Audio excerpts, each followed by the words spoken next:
Good morning and welcome back to the Over 40s Fitness Podcast. My name's Tristan Lowe and here we are. We're coming into the end of the second, beginning of the third week in March 2024. I've just come back from my morning run, which was quite a short run. It was through some fields, up into the woods, a bit muddy, a bit slippy, but I got it done. Came back, did my stretches and about to have a healthy breakfast. Okay, what we're going to look at today are the principles and the benefits of aerobic fitness. And as always, I've got one of my study books from the 90s here. Now, I'm just going to read out to you a passage from my study book about aerobic fitness. Okay, here goes. Stamina fitness can be variously called aerobic fitness, aerobic power, or VO2 max. It can be thought of as the ability to take in, transport, and utilize oxygen.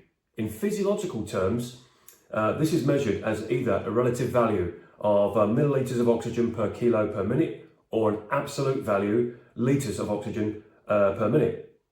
Designing aerobic training principles and programs is dependent on short and long-term manipulation of the main principles of training: specificity, overload, intensity, frequency, and duration. And that article was put together, that short paragraph was put together by the American College of Sports Medicine in the late 90s, early 2000s, and it still stands the test of time today. Okay, now, aerobic fitness, everybody thinks that aerobic fitness has to be running, swimming, cycling, rowing, speed walking or something like that. And ordinarily there's an element of truth there, but aerobic fitness is your body's ability to, again, take in, transport and utilize oxygen and put gases out. With increased training and overload, it gets better. We have to remember that our hearts, okay, that's that very important part of our anatomy. Our hearts actually shrink as we age. Okay, so just like anything else, use it or lose it. If you don't actually exercise your heart, there are so many physiological symptoms or manifestations of poor health from not exercising your heart. Our heart actually works without us actually thinking about it. Our heart is autonomous. It's working before we're actually born. It's working while we're still in the mother's womb. Our heart has to work every second or two of every minute or every hour, day, week, month, year, decade of our life, and therefore it's something that we don't often think about until it's either too late or we get a scare. All right, so let's think about it. If you've got poor aerobic fitness, now we're not talking an Olympic athlete, a marathon runner. Poor aerobic fitness can be the person that generally gets out of breath. Their heart raises to 60, 70, 75% of its maximum just walking up a flight of stairs. And we're not talking up a flight of stairs in a skyscraper. I'm suggesting a flight of stairs in their own house, or anything between 10 and 15 stairs. Poor aerobic fitness is the guy or the girl, man or woman, that walks down the road and has to stop because they are genuinely, their perception is they're getting out of breath. They're not out of breath, they've not had to stop because their heart rate has gone past its maximum, they're going in some form of tachycardia. No, it's their perception that they're out of breath. But what's happening, the actual facts are, they are short on breath, they're breathing heavily, they're breathing through their mouth because they've got poor aerobic health or poor cardiovascular fitness. All right, now I'd like to read to you the second follow-up paragraph in my study books. Okay, a number of key training variables can be manipulated to stress the aerobic and anaerobic energy systems, which presents the personal trainer with a dilemma of what, when and how to implement the variables of training. It should be noted with any form of program design, there is no golden rule or perfect way of prescribing aerobic exercise. There are a set of guidelines that must be adhered to, along with information on the client's goals, which do play a major part in the imagination, of us, the trainers. What works for one client may be completely inappropriate for the other. And to that end, I have a client that comes to me that, once a week, and for the first, 4 to 8 weeks, it's just cardiovascular exercise, getting him or her used to being out of breath or perception of being out of breath. And sweating and getting the heart rate up and kickstarting the nervous system. Okay, it's a misconception to believe that on day one you should be doing 50% of your exercise should be strength training, okay? Whereas everyone who knows me personally and follows the channel, strength training is extremely important and it plays the foundation of almost all elements of fitness. However, If you can't transport and utilize oxygen around your body, your strength training sessions are going to be cut short at very best. At the worst, you're going to get injured because you can't deliver the oxygen to the muscles and control your own nervous system. So, look at your aerobic fitness as the engine in your body's car. Okay, continuing. What works for one client may be completely inappropriate for another. It's therefore the purpose of us to actually provide the necessary information for a client and prescribe effective aerobic training programs for beginners, intermediate or advanced.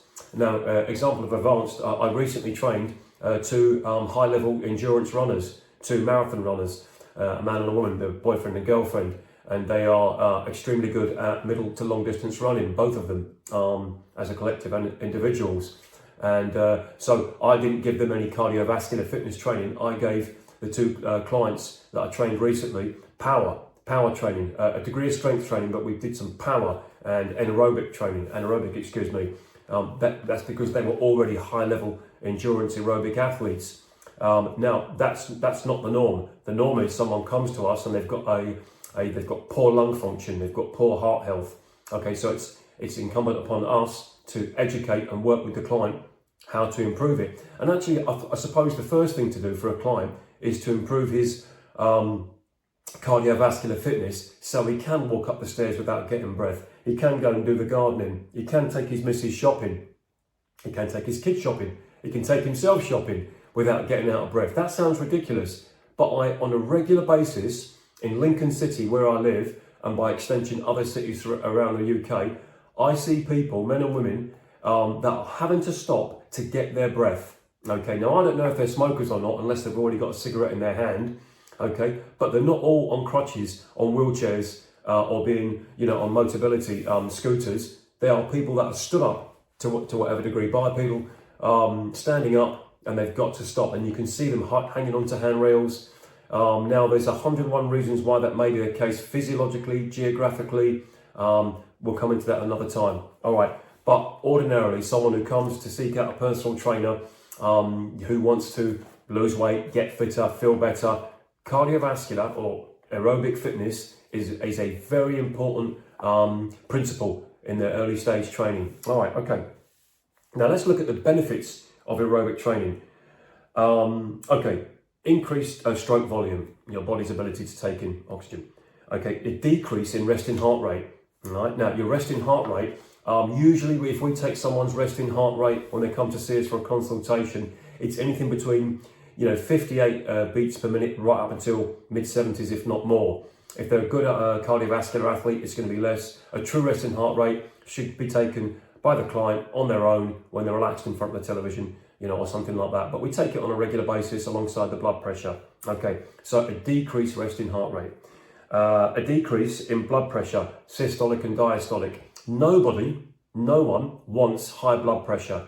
No one wants particularly low blood pressure, so hyper and hypotension respectively. Okay, but it's something that's very hard to see. We can sort of feel it. We can feel stressed out. We can feel that something's not right. Heart rate's high, eyes are pulsing, and that could be an indication of high blood pressure. However, high blood pressure is ordinarily, there is evidence to show that it can be a genetic trait or a genetic disposition, but ordinarily it's lifestyle. Lifestyle affects your blood pressure, and cardiovascular or aerobic training will improve your blood pressure, systolic and diastolic, excuse me. An increase in the size of mitochondria. The mitochondria is a part of our body that is part of our a cell basis that essentially sends energy around the body. Okay, that's for another discussion. It's a very long discussion, that as well. An increased number of red blood cells, increase in aerobic enzyme activity, a decrease of incidence of disease, and we touched on disease in a few podcasts ago, and that would like your all-cause mortality, that's stroke, cancer, musculoskeletal injuries, coronary heart disease, hypertension, diabetes, osteoporosis, and actually very important here, last but not least, it mentions depression. Okay, I don't touch wood suffer from depression, but I know that when I came back from my run half an hour ago, I actually felt better. It's because I had some fresh air, I broke a sweat, and I got my heart rate up. Okay, so improved ability to recover during and after training. And I talked about that a minute ago. If you've got good aerobic or moderate aerobic health or fitness, your training sessions or your fitness sessions or your sports activities will always benefit. Remember, nobody wants poor aerobic health. Okay, there's a decrease in body fat percentage. Okay, and that will take you, aerobic exercise will help to decrease your body fat. It's one of the elements that go towards decreasing body fat. It's not the only one, but it's an important one. But there is a cut-off point, yeah? So if you've been doing aerobic exercise for, 3 times a week as a beginner for 10 to 12 weeks, ordinarily, if you're sleeping okay, eating healthy, your body fat will come down. But at some point, your body fat will stop coming off. All right, an increased ability to work aerobically at higher exercise intensities and an enhanced sense, of well-being. That phrase well-being is used far too easily nowadays and quite often by people that have got no experience in physical or physiological health or well-being. We are going to talk about that in a future podcast, but these are all very important points. Now, I would say, if you are thinking of starting out on aerobic exercise, the first thing that people think about aerobic exercise, it's almost fact, not on every occasion, but enough for it to be noticeable. And they think, I'm going to take up running. Okay, ordinarily, in my experience as a sports massage therapist and personal trainer, a professional in the industry, people stop running because they get injured. Okay, they get a back injury, hips, knees, ankles, or even neck. Yeah, nobody stops running because last week when they did their run, they got out of breath for a minute. Okay, because your oxygen comes back, your heart rate comes down. So people stop running ordinarily through injury. So my advice, and I'm not a professional runner, I'm a trainer, is if you're going to think about take up running, the first thing to do is to ask yourself why. The next thing is to say to yourself where, how, when. Okay, the running, and you should start with walks. Okay, then jogs, then your runs. Use the Scandinavian aspect or attempt of what they call fartlek training or interval training. That means you've not got to go and do a sprint from beginning to end. You're not an Olympic athlete. 9 times out of 10, you'll get injured at best. All right, so take your time and go through a proper prescribed program of running. I would always say walk first, jog, run in that order, and also know when to take time off. But your running will only get you so far, and it's very important to continue your cardiovascular, your aerobic exercise, even if you've not got a weight-bearing injury, and that's with swimming. Swimming is one of the best physical exercises you can do, and some people say it's the best. I would say it's on par with resistance-based, non-water resistance-based training. That would be with bands, kettlebells, dumbbells, barbells, whatever. But I say swimming alongside straight resistance-based training are the best forms of exercise outside of an actual sport, because sportsmen and sportswomen, their exercise is their sport. All right, so now you've got to look at when I say walk, run, and break it down with other things like swimming. There's a type of aerobic training, a long, slow duration, or to some LSD training, long, slow duration. Okay. LSD training is what is usually identified as aerobic training. It involves working for an extended period of time, usually 10 minutes plus, and at a fairly low intensity. The intensity of long, slow duration training does not change throughout the session. Traditionally, LSD training has been used to develop an aerobic base for deconditioned individuals, as well as forming the majority of training for endurance-based sports such as a marathon. Okay, so even a marathon runner who does 1 or 2 a year, right across to a raw beginner in exercise can benefit from LSD, long, slow duration running. Okay, interval training. Interval training involves structured periods of work and recovery aimed at developing the aerobic and anaerobic energy systems. The benefits of this type of training are that, as well as developing all of the physiological symptoms involved in LSD training, the body's lactic acid tolerance abilities are also enhanced. When exercising at a higher intensity, which in this case most sports and activities are enough energy, enough energy can no longer be provided from aerobic energy system. Therefore, the lactic acid energy system must be used to provide the remainder of the energy. Interval training improves performance in 2 key areas: increased ability to tolerate high levels of lactic acid and improved rate at which lactic acid is removed from the muscles. Yeah, so if you're doing aerobic fitness and it is done at such a high intensity, at some point the lactic acid build-up, you're going to get lactic acid build-up, and also you're going to tap into the next threshold of aerobic, which is anaerobic, essentially exercise in the absence of oxygen. So anaerobic, you get that with football, basketball, badminton, tennis, so those sports, those multi-directional sports, mixed martial arts, possibly boxing, even gymnastics. So sports which require an element of aerobic fitness, but also because of the nature of the sports or the training that goes into it, you tap into the other threshold of anaerobic. Okay. All right. Now, exercise intensity. Well, this is what I do with a new client. The first thing we do is we take a client's age. Okay. And for ease of numbers, let's say John or Jill. John's 40. All right. Over 40s Fitness Podcast. What a coincidence. Okay, John's 40. So what we do, we start with a figure. A starting figure, we're looking to find out what John's maximal heart rate is. We start with a figure of 220, less John's age. Well, he's 40. That leaves, if my maths are correct, 180. All right, so John's maximal heart rate is 180. And of course, next year, when he's 41, we would take the figure of 220, less his age, which is 41, which would leave 179. So the older that John gets, his maximum heart rate, is going to decrease by 1 year. But this year he's 40, so 220 minus 40, 180. I would say let's work at 75% of John's 180 maximal heart rate. So we want to work about 130 to 140, okay? That will give us 75%, if my maths are right, to work at. Now, that's going to be enough to bring John's heart rate up, possibly break a sweat, get his nervous system, his sympathetic nervous system working, and get John to feel what it's like to feel like he's out of breath. Now we know that he's not out of breath, because if we take his heart rate and it's 130, 140, we know there's another 40 beats per minute and even more left in the tank, but we don't need to do that, okay? Not as a beginner. Now in John's training, let's say we gave John 10 to 15 minutes walking on a flat treadmill. His heart rate's going to go up pretty quickly as a beginner, but eventually the nervous system that works with the circulatory system, the respiratory system, are going to work together in symbiosis to bring his heart rate back down a little bit so he can continue walking on that treadmill.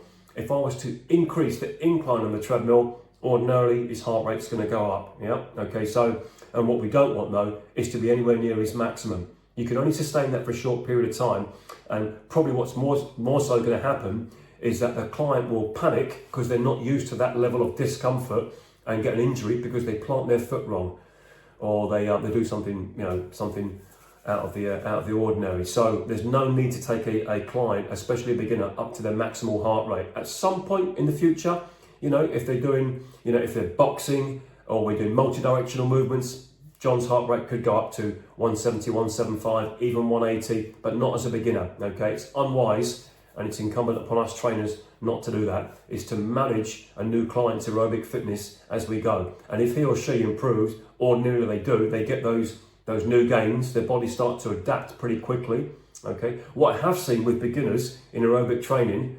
in all these 4 establishments I've worked at as a personal trainer, I've seen sometimes, especially for beginners, he or she can feel nausea and sickness, okay?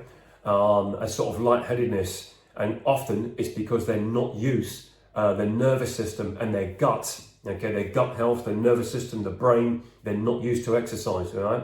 Their proprioception, their balance, their spatial awareness, they're not used to it, but the bodies adapt. I've seen people feel like they're going to be sick, and it will be such a basic exercise. We won't be running, we'll almost be speed walking or jogging.